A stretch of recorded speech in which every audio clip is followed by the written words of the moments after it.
The human code machines. On the sands of Iwo Jima Island, any other World War II code machine would have been too slow to use in the heat of battle.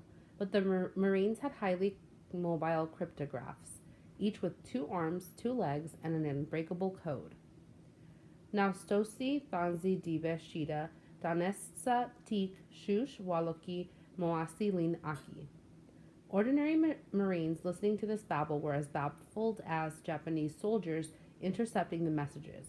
Had they spoken Navajo, they would have recognized the words mouse, turkey, sheep, uncle, ram, ice, bear, ant, cat, horse, intestines. But what could such nonsense mean? To the Navajo code talkers, the first letter of each word spelling out Mount Surivaki, other code filled with other code filled in the announcement Iwo Jima was under American control. The Navajo code talkers were unique in cryptographic history. From 1942 to 1945, more than 400 code talkers stormed the beaches of the Pacific Islands. Instantly encoding and decoding messages, they helped Marines win the war in the Pacific. Even today, their code remains one of the few in history that was never broken. When World War II began, hundreds of Navajo men volunteered to fight. Most had never been off their reservation, a high barren plain stretching across Arizona, Utah, and New Mexico. There they had lived in a separate nation, as many still do today. The reservation had no electricity or indoor plumbing, and only a few schools. Most Navajo herded sheep and bought from government trading posts with what little they needed and could not make. They spoke some English, but the business of their daily lives was conducted in their own language. Among languages that were spoken by only tens of thousands of Americans, Navajo was the language least likely to be known to foreigners. The language was entirely oral. Not a single book had ever been written in Navajo. The Navajo Code was proposed by a non-Navajo, Philip Johnston, the son of missionaries on the reservation. Marine officers were skeptical at first. American armies had used the Indian languages to send messages during World War I, yet because the ancient dialects had no words for machine gun or tank, the experiment failed. Johnston had a better idea, a language combined with a code. Making a code. The Navajo language contained no words for the horrors of war. Bomber, battleship, grenade, all were terms foreign to the Navajo. But in making their code, the Navajo soldiers rooted it, like their lives, in nature. They named military places after birds. Genie, Navajo for chicken hawk, became dive bomber. Naeshja, meaning owl, meant observation plane. They named ships after fish. Lotso, meaning whale, was the code word for battleship, and Beshlo, iron fish, meant submarine. To spell out proper names, the code walkers encoded a Navajo zoo. Marines spell out abbreviations with their own alphabet, which begins Abel Baker Charlie. The Navajo version began Waloki Shush Moasi, meaning ant bear cat. Finally, code talkers created clever terms for friends and enemies.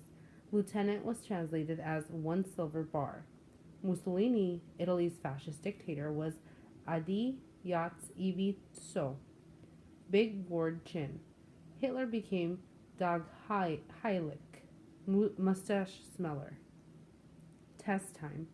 With just 400 words encoded, the Navajo put their cryptology to acid test. They handed a message to Navy intelligence officers who spent 3 weeks trying and failing to decipher it. Then, armed with a code and M1 rifles, a few dozen code talkers shipped out to the Pacific. 2 more remained behind to teach code to the other Navajo recruits. Between invasions, the code talkers convened to encode new battle terms. Before the war ended, several were killed in action, yet they transmitted thousands of messages without error.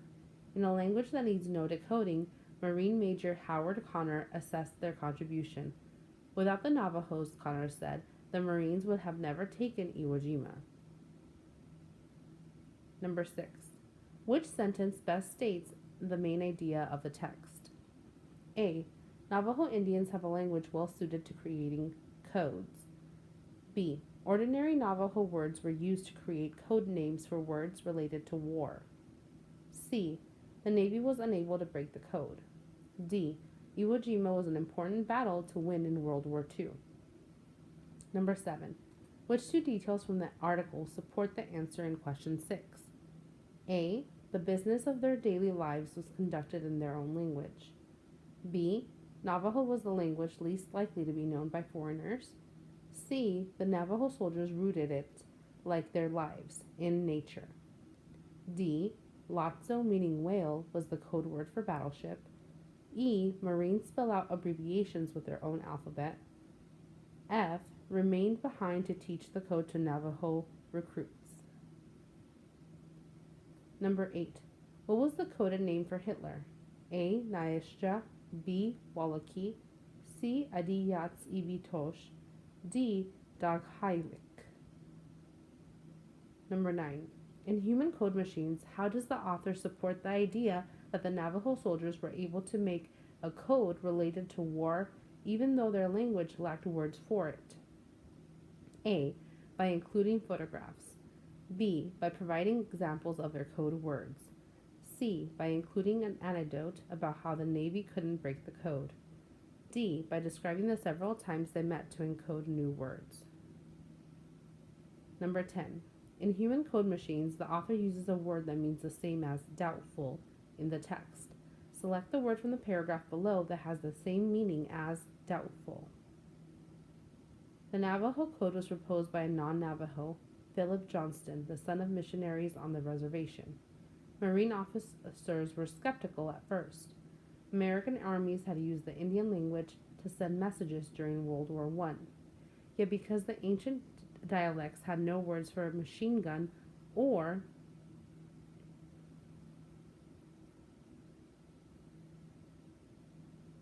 tank, the experiment failed. Johnston had a better idea, a language combined with a code.